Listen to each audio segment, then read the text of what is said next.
Hi friends, అందరికీ నమస్కారం. Welcome back to Akhila SJ news. ఈరోజు మన ప్రభుత్వం మహిళల కోసం అయితే భారీ గుడ్ న్యూస్ని అయితే చెప్పడం జరిగింది. ఇదైతే కేంద్రం నుంచి రావడం జరిగింది. ప్రతి మహిళలకు కూడా 11,000 ఆర్థిక సహాయం అందిస్తామని చెప్పడం జరిగింది ఫ్రెండ్స్.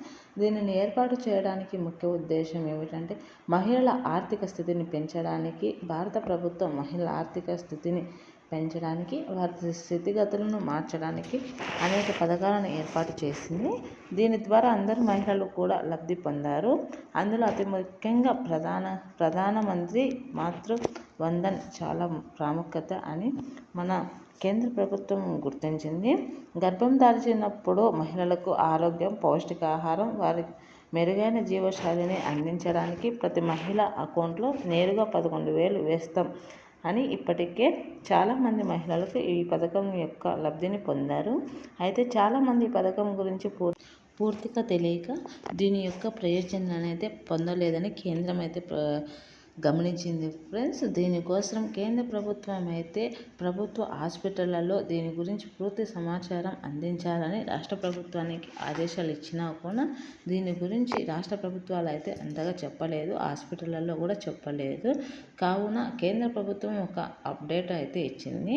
దీనిలో గర్భం దాల్చినప్పటి నుంచి పౌష్టికాహారం, ఆరోగ్యం, ఆసుపత్రి ఖర్చులు ఇలాంటివన్నింటినీ దృష్టిలో పెట్టుకొని మాతృవందన పథకాన్ని ప్రవేశపెట్టింది. ఈ పథకం ద్వారా డీబీటీ అంటే డైరెక్ట్ బెనిఫిట్ ట్రాన్స్ఫర్ ద్వారా నేరుగా మొదటిసారి తల్లి అయ్యే మహిళలకు తన ఖాతాలో డబ్బులు అనేవి జమ అవుతాయి.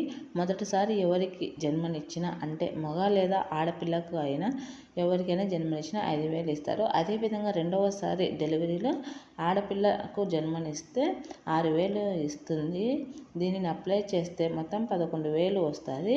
రెండవసారి ఇచ్చే ఆర్థిక సహాయాన్ని నవజాత శిశువు ఆరోగ్యాన్ని దృష్టిలో పెట్టుకొని కేంద్ర ప్రభుత్వం ఈ డబ్బుల్ని ఇవ్వడం జరుగుతుంది. దీనిని సిఎస్సిలో సెంటర్లో అప్లై చేసుకోవచ్చు. దీని ద్వారా ప్రతి మహిళకు అమౌంట్ అనేది రావడం జరుగుతుంది. దీనిని అప్లై చేయడానికి ముఖ్యంగా ఉండవలసినది Aadhaar, pregnancy reports, ration, bank book ఉండాలి. మహిళలు ఎప్పటికెప్పుడు అప్డేట్స్ అనేది తెలుసుకోవాల్సి ఉంటుంది. దీని గురించి మొదటి కాన్పుకు అయితే 5,000 ఖచ్చితంగా ఇస్తారు. రెండో కానుక మగ బిడ్డ జన్మించినట్టయితే అమౌంట్ అనేది ఇవ్వరు. ఆడపిల్ల పుట్టితే మాత్రమే అమౌంట్ అనేది ఇస్తారు. కావున దీనిని మహిళలు వినియోగించుకోండి. మీ ఫ్యామిలీలో ఎవరైనా ప్రెగ్నెన్సీ ఉంటే కనుక వారికి ఈ వీడియోను షేర్ చేయండి. దీనికి అనేది డేట్ అనేది అయితే ఏమాత్రం ఫిక్స్ చేయలేదు ఫ్రెండ్స్. ఎప్పటికైనా ఏ సమయంలో అయినా మీరు దీనిని అప్లై చేసుకోవచ్చును.